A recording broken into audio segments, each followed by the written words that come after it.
Astaghfirullah. Bismillahirrahmanirrahim.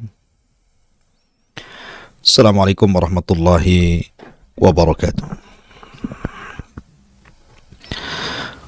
Bihamdillahi wassalatu wassalamu ala rasulillah wa ala alihi wa sahbihi wa mawalah wa la hawla wa la quwata illa billahi wa ba'du.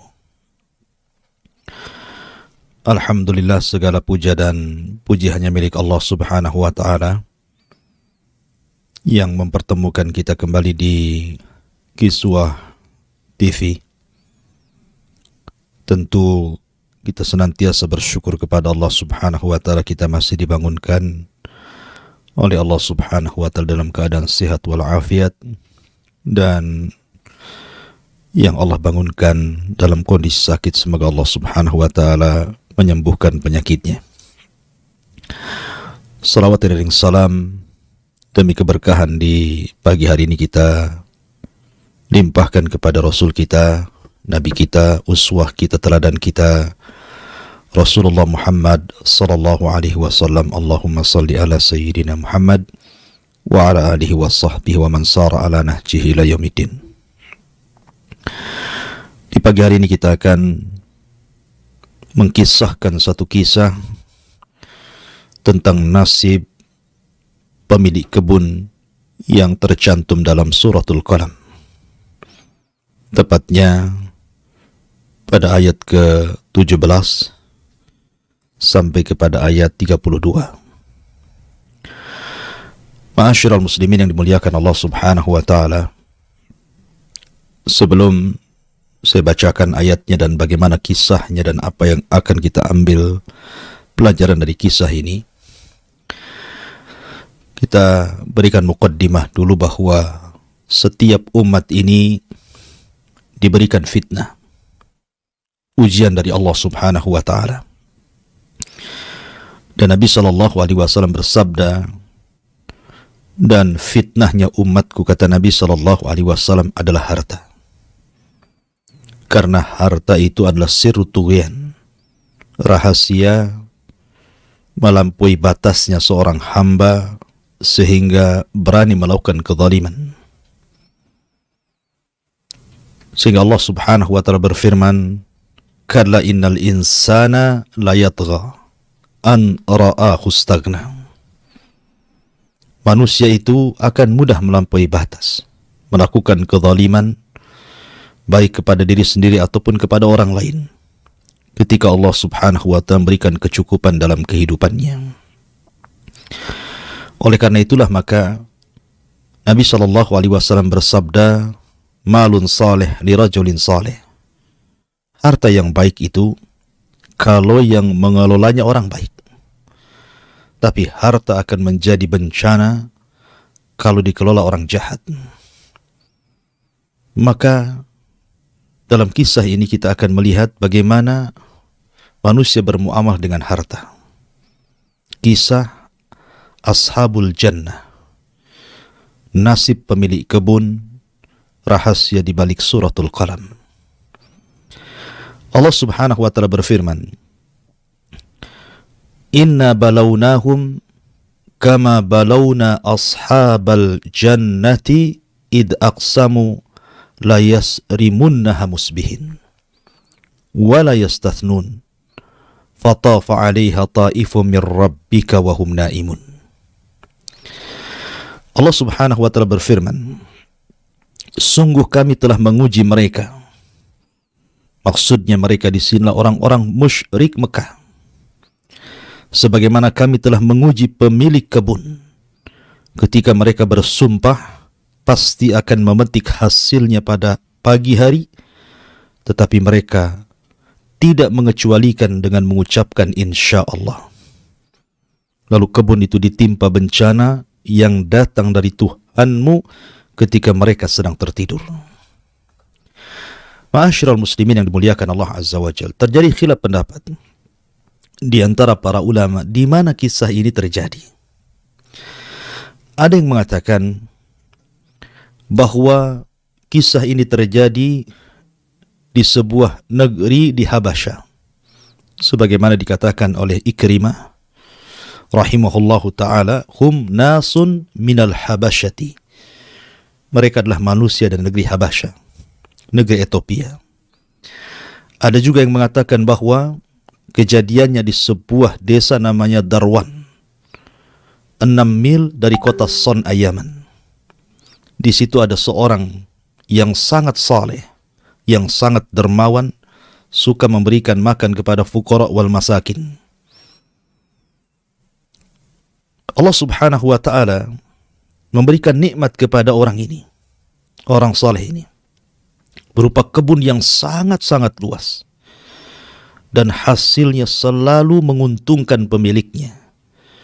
Disebabkan karena orang saleh ini ketika panen dari hasil kebunnya membagi kepada 3 bagian. Sepertiganya diinfakkan kepada fuqara wal masakin, sepertiganya untuk dirinya dan keluarganya serta anak-anaknya, dan sepertiganya lagi dikembalikan kepada kebunnya. Begitulah berkahnya harta apabila disedekahkan. Nabi SAW bersabda, ma naqasa min malis sadaqah, ma naqasa min malis sadaqah, bal yazdad, bal yazdad, bal yazdad. Tidak mungkin berkurang harta yang disedekahkan, bahkan akan bertambah, bertambah, dan bertambah. La in syakartum la azidannakum wa la in kafartum inna adzabi lasyadid. Kalau kalian mensyukuri nikmat Allah Azza wa Jalla, Allah akan tambah nikmat kalian. Tapi kalau kufur, ingat, adab yang pedih menunggu kalian. Ma'asyiral muslimin yang dimuliakan Allah Azza wa Jalla, ketika kemudian Allah subhanahu wa ta'ala melimpahkan rizki karena orang saleh ini selalu bersyukur kepada Allah Azza wa Jalla dengan memuliakan manusia. Dan ingat bahwa siapapun yang memuliakan manusia, Allah muliakan. Dan siapapun yang menghinakan manusia, Allah hinakan. Orang saleh ini Allah subhanahu wa ta'ala anugerahkan 5 putra. Dari 5 putra ini, 1 di antara mereka mewarisi sifat bapaknya. Betul-betul mewarisi sifat bapaknya. Tetapi yang 4 orang ini sama sekali tidak mewarisi sifat bapaknya. Bahkan mereka adalah bukhala, orang-orang bakhil, dan orang-orang jahat. Ketika Allah subhanahu wa ta'ala takdirkan orang soleh ini meninggal dunia, sehingga mewarisi kebun yang sangat luas, yang sangat banyak menghasilkan hasil buah-buahan sehingga mencukupkan untuk makan 1 tahun setiap panennya. Ketika ayahnya meninggal, maka tiba-tiba anak-anaknya ini melihat kebun itu betapa luasnya. Kemudian Allah subhanahu wa ta'ala uji bahwa kebun itu memiliki buah yang jauh lebih rindang dibandingkan ketika ayahnya masih hidup. Dari sinilah kemudian timbul niat jahat anak-anak daripada orang saleh ini. Akhirnya kemudian mereka pun bersumpah untuk tidak membagi hartanya kepada manusia, kepada orang-orang fakir, kepada orang-orang miskin, bahkan membodoh-bodohkan ayahnya dan mengatakan, inna abana rajulun ahmak, bapak kami ini orang bodoh. Harusnya hasil sebanyak ini diserahkan kepada kami anak-anaknya, supaya kami anak-anaknya menjadi anak-anak yang kaya raya.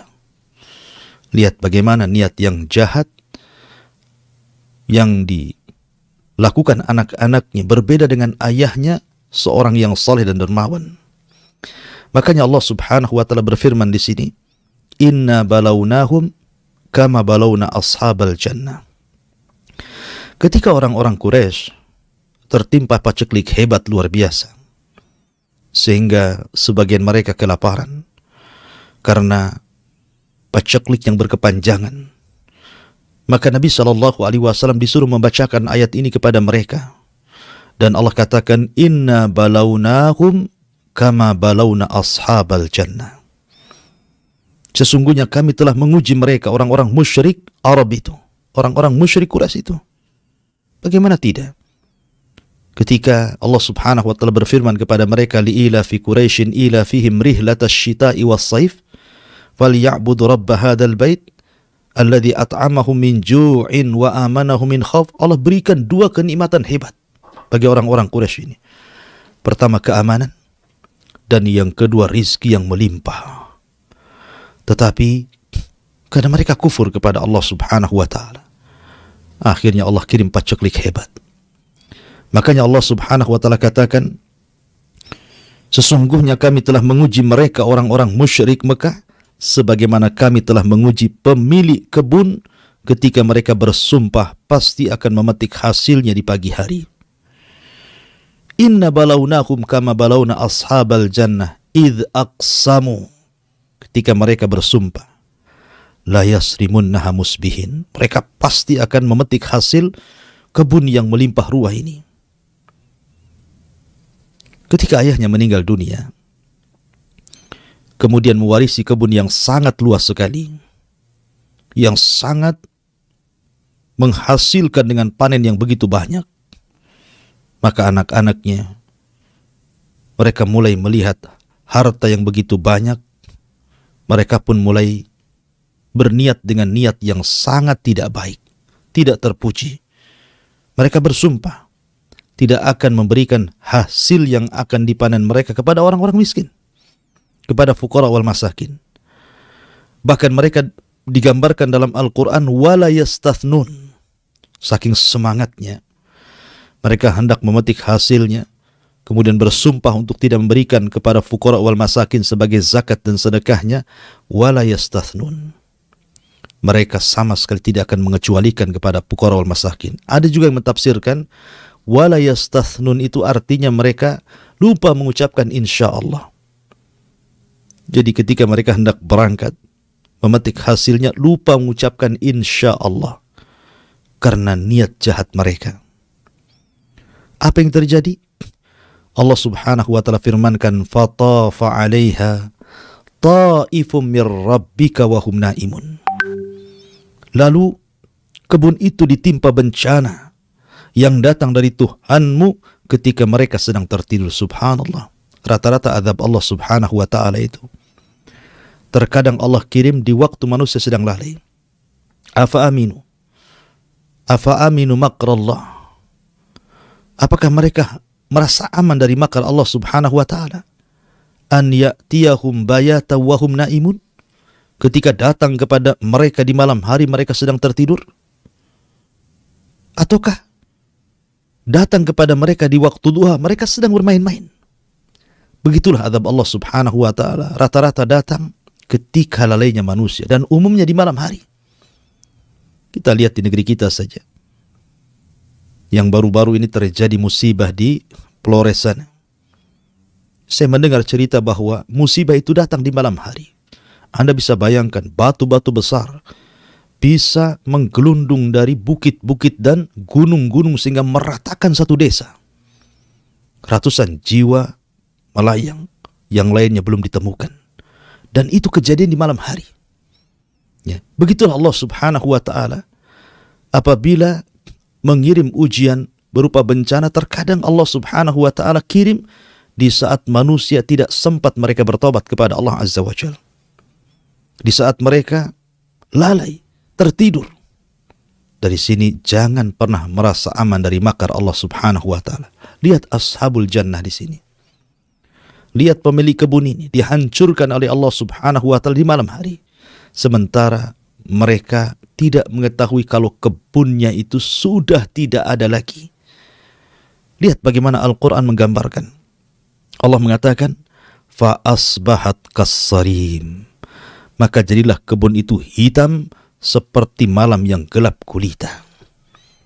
Di malam itu Allah Subhanahu wa ta'ala kirimkan halilintar dengan percikan api sehingga membakar seluruh kebunnya. Sehingga di pagi hari mereka tidak tahu kalau kebunnya itu sudah menjadi gelap gulita, menjadi gosong karena terbakar api yang Allah kirimkan kepada kebunnya. Hilang hasilnya. Bahkan pohon-pohonnya pun ikut mati karena terbakar. Fa'asbahat kassarim. Fatanadaw musbihin. Lalu di pagi hari mereka saling memanggil. Mereka saling menemui saudara-saudara mereka. Ayo kita persiapan. Hari ini kita akan panen besar. Hari ini kita akan kaya. Hari ini kita akan memetik hasilnya. Kita akan kaya raya. Seolah-olah mereka mengatakan mereka tidak tahu kalau kebunnya sudah tidak ada lagi. Maka Allah Subhanahu wa ta'ala katakan, Anighdu ala harthikum in kuntum sadikin. Pergilah pagi-pagi ke kebunmu jika kamu hendak memetik hasilnya. Fantalaku wahum yatakhafatun alla yadkhulannaha al-yawma alaikum miskin. Dan berangkatlah mereka pada pagi hari itu dengan niat hendak menghalangi orang-orang miskin, padahal mereka mampu untuk menolongnya. Subhanallah. Harta sebanyak itu, kalau seandainya mereka bagikan kepada fuqara wal masakin, tidak akan habis dimakan 1 tahun. Tapi karena niat yang jahat, kebakhilan yang tertanam di hati-hati mereka, mereka rakus dengan dunia, akhirnya mereka pun berniat untuk tidak menolong para fuqara wal masakin, tidak sebagaimana ayah mereka semasa hidupnya, seorang yang saleh, yang selalu membagi 1/3 hartanya untuk fuqara wal masakin, sehingga Allah jaga kebunnya, Allah jaga hasilnya. Ingat sebuah riwayat, ketika ada seorang laki-laki di zaman Bani Israel atau di zaman yang lainnya, sebutkan dalam Sahih Bukhari, seorang laki-laki ini berjalan di kebun. Tiba-tiba melihat ke langit ada awan hitam yang sedang berjalan. Subhanallah, di balik awan itu ada suara. Asqi hadiqata fulan. Hujani kebunnya si fulan ibn fulan. Laki-laki yang berjalan di ladang ini kaget. Kenapa ada suara di balik awan hitam? Penasaranlah dia. Diikuti awan itu. Kemana perginya rupanya awan itu sampai terdiam di sebuah ladang yang entah berantas siapa pemiliknya. Tiba-tiba kemudian turun hujan dari awan hitam itu. Anehnya hujan ini hanya menghujani ladang sepetak itu saja, sementara kiri kanannya tidak dihujani. Penasaranlah anak muda ini, menunggu siapa pemiliknya. Sampai akhirnya datanglah pemiliknya. Kemudian ditanya, wahai fulan, nama kamu siapa? Maka pemilik kebun ini mengatakan, fulan ibn fulan. Terperanjatlah anak muda ini karena nama itu adalah nama yang disebut-sebut di balik awan itu. Persis seperti nama yang disebut-sebut di balik awan itu. Akhirnya dia pun penasaran bertanya, Mada tasna ya fulan? Apa yang kau lakukan dengan kebunmu ini, wahai fulan? Kenapa dari tadi aku melihat ada awan hitam, kemudian aku ikuti, tiba-tiba kemudian menghujani ladangmu saja, sementara ladang orang lain tidak? Maka orang ini mengatakan, aku tidak tahu. Aku hanya mengamalkan kalau seandainya ladangku panen, aku hanya membagi 3 ladang ini.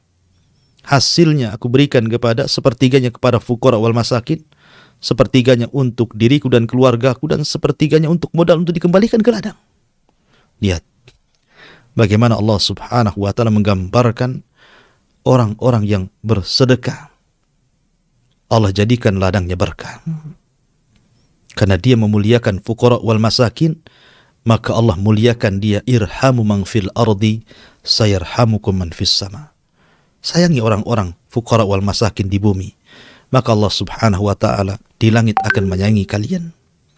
Ma'asyiral muslimin yang dimuliakan Allah subhanahu wa ta'ala, fantalaku, mereka pun berangkat ke ladang mereka. Wahum yatakhafatun, mereka berbisik-bisik satu dengan yang lainnya. Lihat bisikan-bisikan mereka.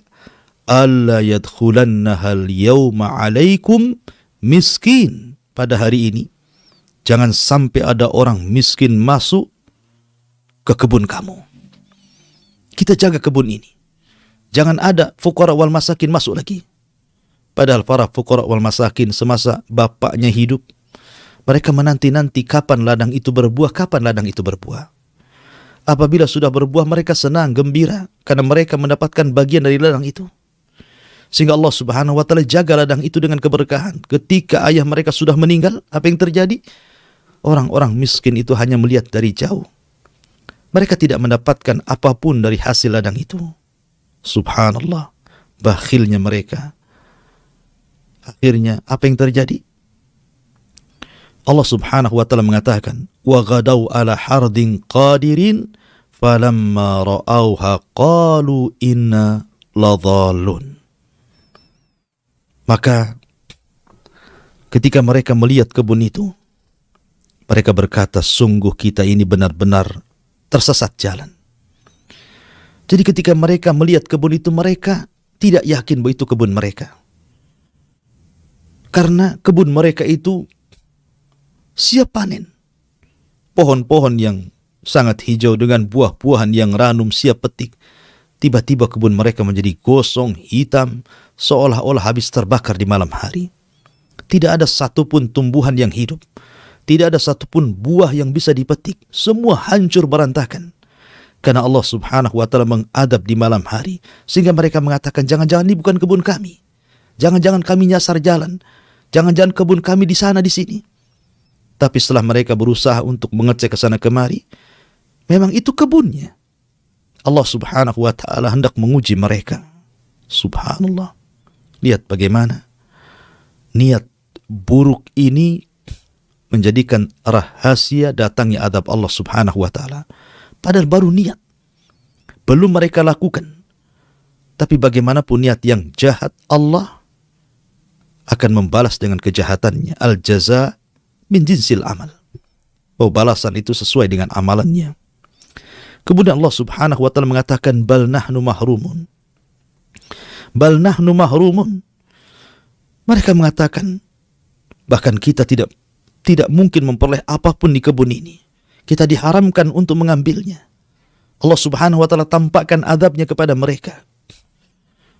Kemudian Allah subhanahu wa ta'ala berfirman, qala awsatuhum, alam akul lakum laula tusabbihun.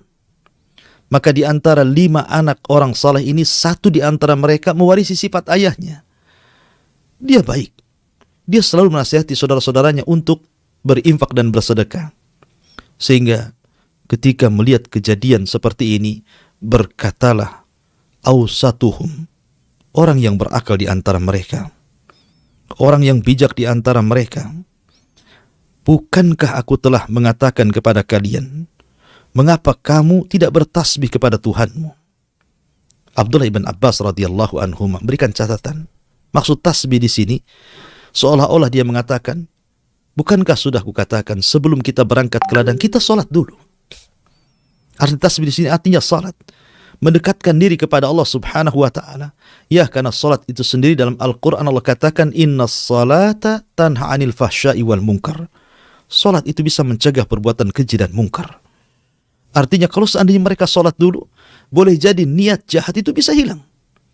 Tapi karena mereka tidak mendekatkan diri kepada Allah, hawa nafsu sudah menguasai mereka, mereka lupa diri. Seolah-olah mereka akan beruntung, tapi rupanya mereka malah buntung, tidak mendapatkan apapun. Ada juga yang mengatakan bahwa yang dimaksud tasbih di sini mengucapkan kalimat insya Allah, wala yastathnun. Mereka lupa mengucapkan insya Allah. Ingat bahwa kalimat insya Allah ini kalimat berkah. Siapapun yang mengucapkannya wufik akan diberikan taufik. Jangankan kita, para nabi dan rasul, ketika mereka lupa mengucapkan insya Allah, apa yang terjadi? Allah uji mereka. Sekelas Nabi Musa alaihi salatu wassalam, kurang apa Nabi Musa itu? Seorang nabi, seorang rasul, ulul azmi. Bahkan dia nabi pilihan dari nabi-nabi Bani Israel. Kalimullah. Dan dia juga salah satu nabi yang ditemui Rasul dalam peristiwa Mi'raj. Ketika dia sedang berkhutbah, datang seorang laki-laki mengatakan, ya Musa, adakah orang yang lebih alim dari dirimu? Musa nampak sifat kemanusiaannya dan mengatakan tidak ada. Lupa dia mengucapkan insya Allah. Harusnya dia mengatakan insya Allah tidak ada. Sebenarnya kalimat Nabiullah Musa ini tidak salah. Karena memang di zaman itu tidak ada orang yang lebih alim melebihi Nabi Musa alaihi salatu wassalam. Hatta Harun sekalipun, saudaranya. Tetapi ketika Allah subhanahu wa ta'ala melihat Nabi Musa tidak menggantungkan kepada masyiahnya, kehendaknya, maka Allah pun kemudian menguji Musa dan mengatakan ada. Ada orang yang memiliki pengetahuan yang engkau tidak punya. Akhirnya Allah subhanahu wa ta'ala menguji Musa untuk mencari orang itu tanpa alamat yang jelas. Alamatnya hanya temui orang itu di pertemuan 2 lautan. Dan cirinya ketika ikan asin yang kau bawa itu hidup kemudian loncat di sungai, maka ikutilah aliran air, aliran ikan itu, kau akan berjumpa dengan orang yang jauh lebih alim dibandingkan dirimu. Maksudnya Khadir alaihi salam. Lihat bagaimana Musa diuji oleh Allah Azza wa Jalla. Bahkan bukan Musa saja, Nabi kita Muhammad sallallahu alaihi wasallam. Ketika orang-orang musyrik Adabahan dari orang-orang Yahudi Madinah dengan 3 soalan yang ditanyakan kepada Nabi sallallahu alaihi wasallam, kata orang Yahudi, tanyakan kepada yang mengaku nabi di daerahmu di Mekah itu dengan 3 soalan. Kalau dia sanggup menjawab, memang dia seorang nabi. Tapi kalau tidak sanggup menjawab, dustakan kenabiannya. Pertama, tanyakan kepada dia soal ruh. Yang kedua, tanyakan kepada dia soal makanan yang pertama dimakan penduduk surga. Dan tanyakan pula kepadanya seorang laki-laki yang keliling dunia yang hanya mendakwahkan kepada Allah subhanahu wa ta'ala. Dalam riwayat, tanyakan pula anak-anak muda yang terjerembab dalam gua.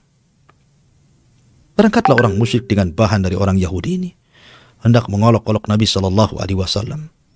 Kemudian mereka mengatakan, ya Muhammad, kalau engkau seorang nabi, kami memiliki 3 soalan. Kalau kau bisa menjawab, kami beriman.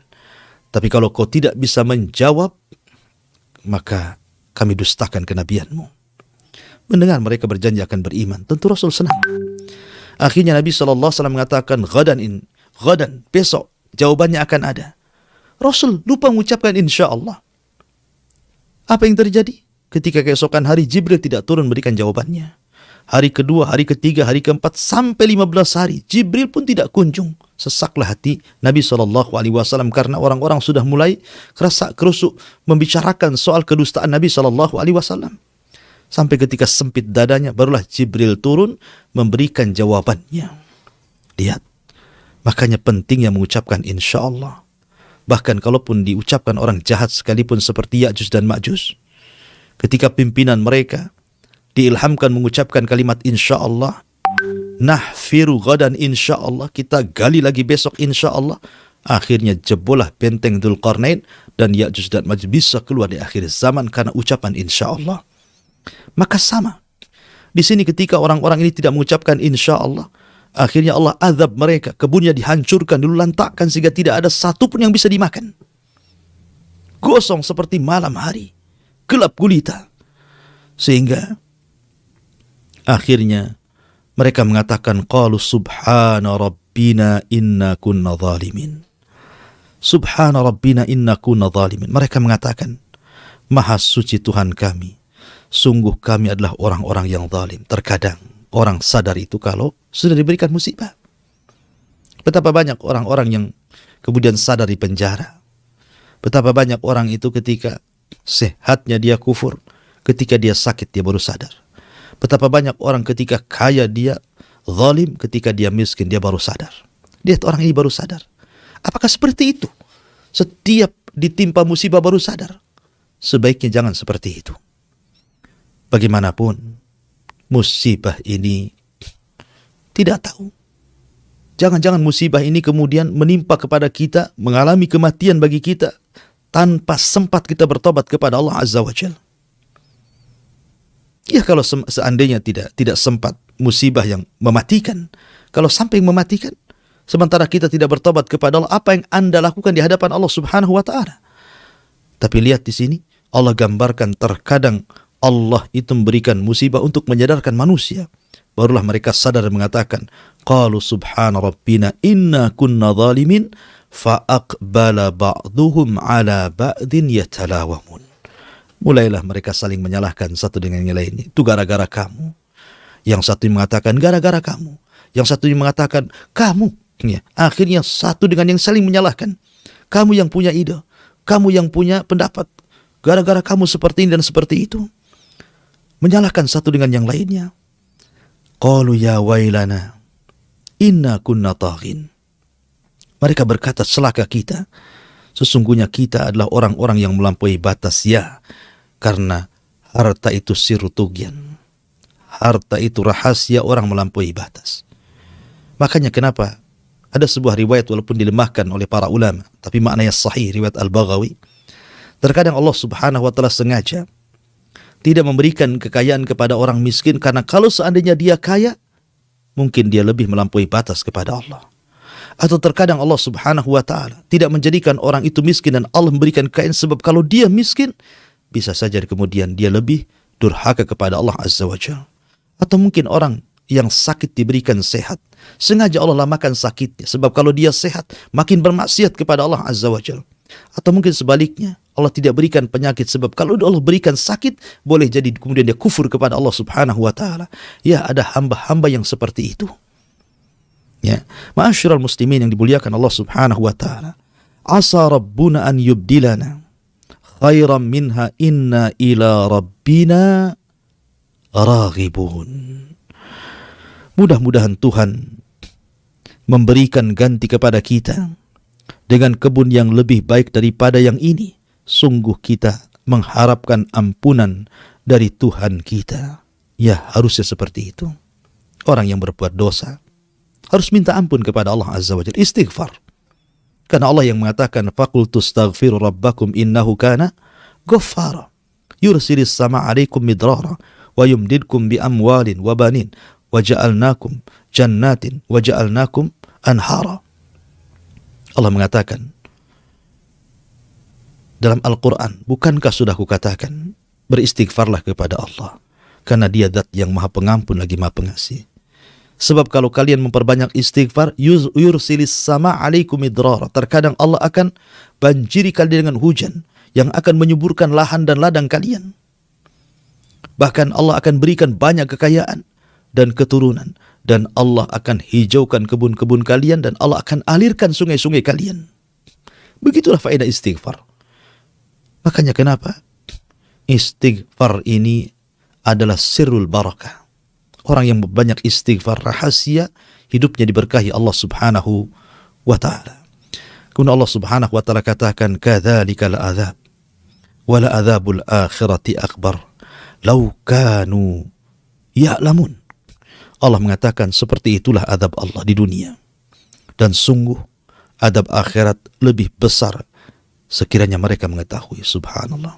Kalau seandainya Allah Subhanahu wa ta'ala tidak mengadab manusia, menyegerakan di dunia, dan Allah gabungkan adab di akhirat, semuanya tidak akan ada yang selamat, bahkan tidak ada orang yang masuk surga. Tapi terkadang Allah Subhanahu wa ta'ala dengan keadilannya terkadang menyegerakan adab di dunia sebagai kafarah dosa-dosanya. Begitulah Allah Subhanahu wa ta'ala menjanjikan kepada hamba-hambanya. Tapi ada dua dosa yang azabnya lipat, di dunia juga diberikan, di akhirat juga menunggunya. Nabi SAW mengatakan, ma min dzambin ajjalallahu uqubatahu fid dunya qabla al-akhirah al-baghyu wa qati'atur rahim. Kata Nabi SAW, ada satu dosa yang Allah segerakan adabnya di dunia, sementara di akhirat adabnya juga menunggu. Pertama, al-baghyu, melampaui batas, kezaliman, durhaka kepada manusia, tidak punya rahmat kepada manusia, berbuat zalim kepada manusia, dan juga pemutus silaturahim. Maka azabnya lipat, di dunia disegerakan, di akhirat menunggunya, na'udzubillah. Maka orang-orang ini ashabul jannah ini zalim. Mereka tidak meneruskan budaya ayahnya, mereka menahan zakat. Sementara Nabi SAW mengatakan, seandainya manusia itu muni'u zakata amwalihim illa ukhidu bis sinin, ketika mereka mencegah zakat-zakat harta mereka, maka mereka akan diazab dengan paceklik yang hebat, kata Nabi SAW. Ma'asyiral muslimin yang dimuliakan Allah Subhanahu wa ta'ala, beginilah kisah ashabul jannah, kisah yang mengerikan. 3 anak orang saleh menjadi ibrah bagi dunia, bagi Anda pemilik harta. Apakah menunggu Allah Subhanahu wa ta'ala akan mengirim azab kepada kalian, ataukah Anda menjadikan harta Anda berkah dengan cara memperbanyak zakat dan sedekah? Ma'asyiral muslimin yang dimuliakan Allah Azza wa Jalla, ada faedah dari kisah ini. Yang pertama, tentang bahayanya niat jahat. Jangan pernah memiliki niat jahat, karena niat jahat itu adalah rahasia turunnya azab Allah Subhanahu wa ta'ala. Lihat kisah ini. Ketika 5 orang ini, atau 4 orang yang satunya orang yang berakal ini, niat jahat untuk tidak memberikan sebagian harta mereka kepada fuqara wal masakin, padahal sudah budaya bapak-bapak mereka seperti itu.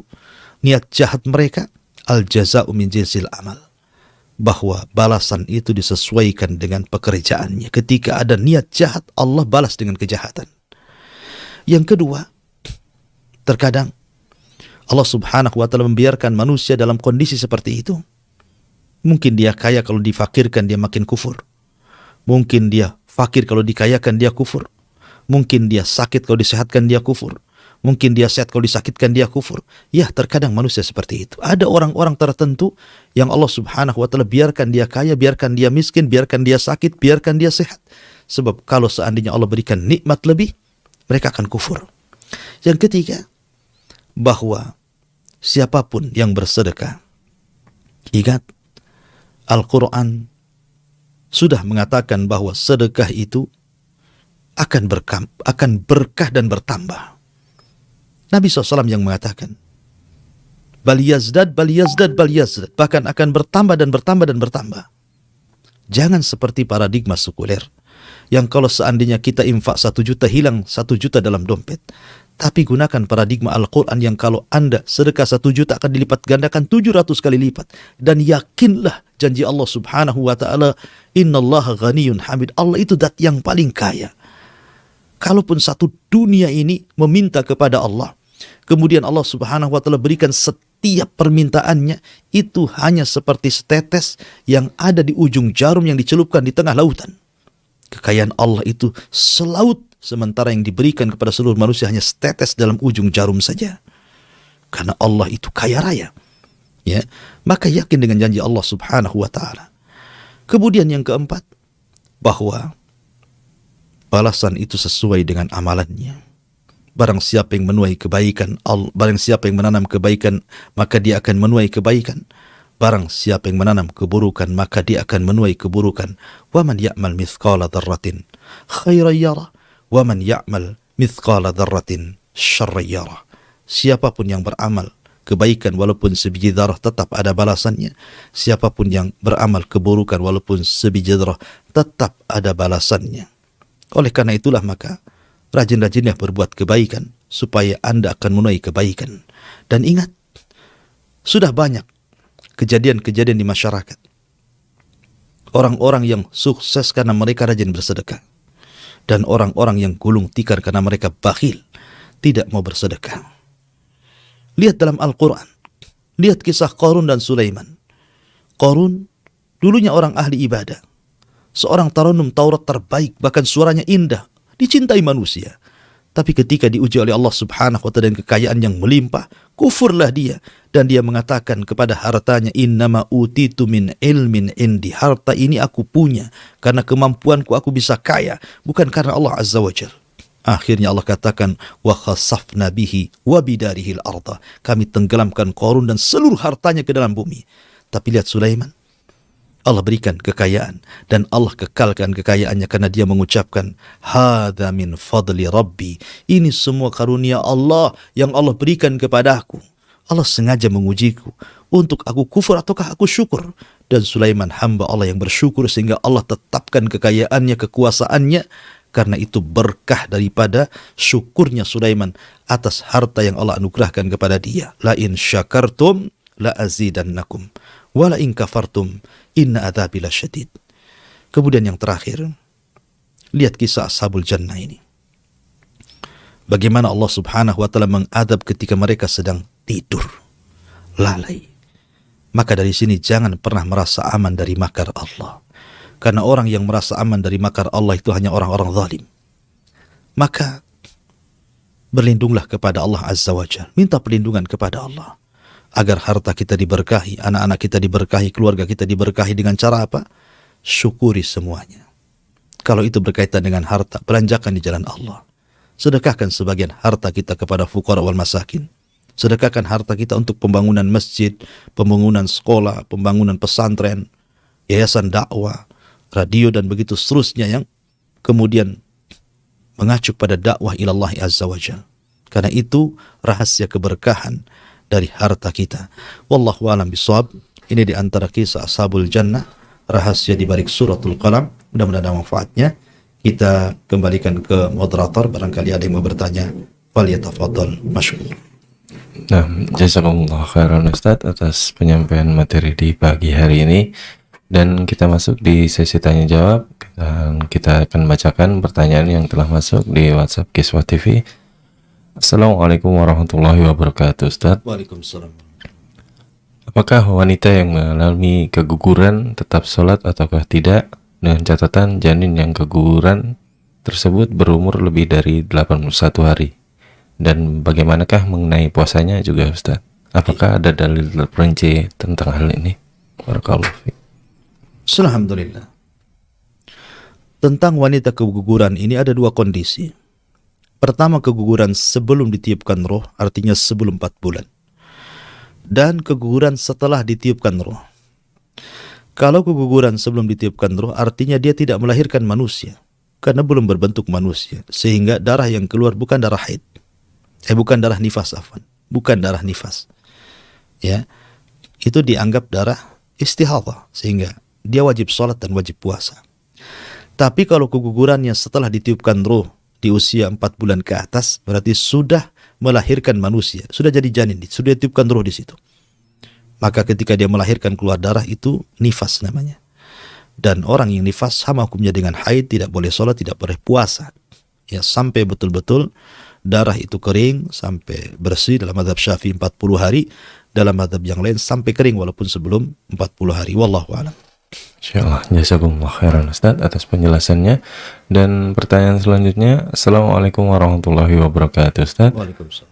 Apakah arti kami berikan hikmah yang terdapat dalam firman Allah Subhanahu wa taala di Al-Qur'an surat Luqman ayat 12? Apakah hikmah tersebut adalah nubuwah ataukah diberi pemahaman Ustaz? Mohon penjelasan. Ya, alhamdulillah. Hikmah secara bahasa itu artinya kebijaksanaan. Karena Luqman ini dia seorang budak. Dia bukan seorang nabi, bukan seorang rasul, dia seorang budak. Artinya dimiliki tuannya. Tetapi kemuliaan itu bukan karena seseorang menjadi tuan ataupun menjadi budak. Tidak, dalam Islam itu inna akramakum indallahi atqakum. Orang yang paling mulia itu orang yang bertakwa. Luqman diberikan keistimewaan dan diberikan hikmah kepada Luqman, bukan nubuah, karena Luqman bukan seorang nabi. Tapi maksudnya kebijakan, kebijaksanaan.